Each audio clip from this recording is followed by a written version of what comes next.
How y'all doing out there? What's happening? So I got asked my thoughts about Outkast being called the number one group by Billboard. Well, see, first of all, Billboard is a racist white piece of trash magazine that they make up stuff as they go along, and SoundScan and everything that goes on with it is a joke.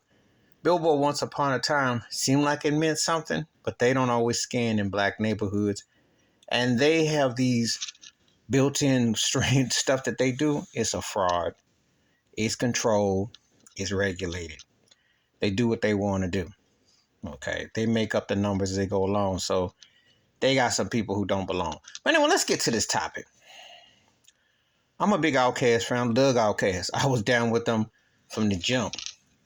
I remember the first video, even Puffy directed their debut video. And my cousin called me, so you down with the cast? Said, you know we blood, you know for real. Southern Cadillac, Playlistic. I was feeling them cats. Okay.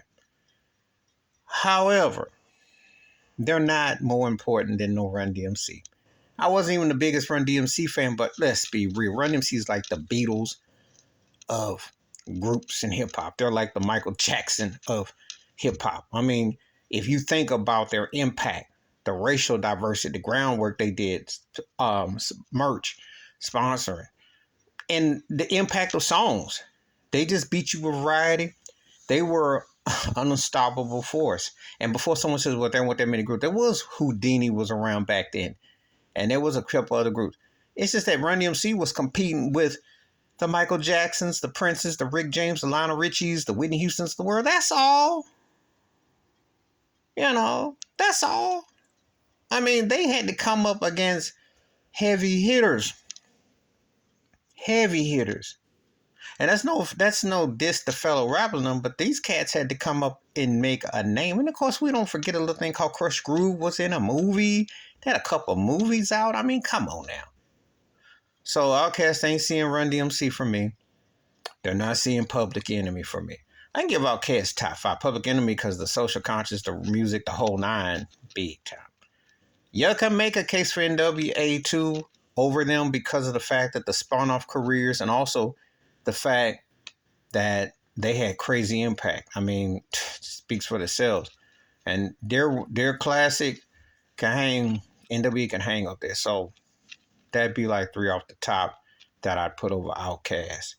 And then if I had to think, who else could I say? Because then after that, then it becomes, you're picking their parts, But I would say they top 5 for sure. Maybe top 4, but I had to put them acts over them as far as groups, and then the rest of the list, for me, Bone Thugs and Harmony is crazy underrated. They should be way up. That impact. Ghetto Boys should be way up, because Willie D was talking about in his video, and Scarface alone is one of the greatest MCs ever. So I mean, come on now, you guys to put them cats up there. They were like the South version of NWA.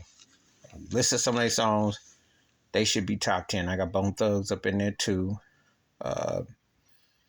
We talking duos and groups. Dr. Dre and Snoop don't get enough due. They were lethal together. They were like the Quincy Jones, Michael Jackson, as far as I'm concerned, as a producer and artist or co-workers together. They were going to be unstoppable. But that's another show. DJ Jazzy Jeff, Fresh Prince, because for People Clown, they had a lot of hits. And Will Smith, Flo, Jazzy Jeff underrated on the turntable, Salt and Pepper. So I put them there. One of my favorites, I mentioned Houdini. They may not necessarily be top 10 for some. Got them with the EPMDs up there. Salt and Pepper, groundbreaking for the ladies. Big time. So, but it's always debatable. But anyway, this is the Outkast thing being called number one hip hop. No, not more important than Run DMC. No. And I like Outkast. I listened to more Outkast than I did DMC, even though the whole time of listening. But you gotta acknowledge Run DMC's impact. And Billboard don't know nothing about no black culture, no music. It just shows. Because whatever they're basing this on is comedy to me. Outkast is top 5 all time. I'll give you that. And some of them other people they had on this, they had Wu-Tang. Wu-Tang could be top 10. I could see a case for that. Their spun-offs was bigger than what they did. They were the second coming of Saturday Night Live after the NWA Saturday Night Live. There are acts that they spun off so many careers and things that I could say that.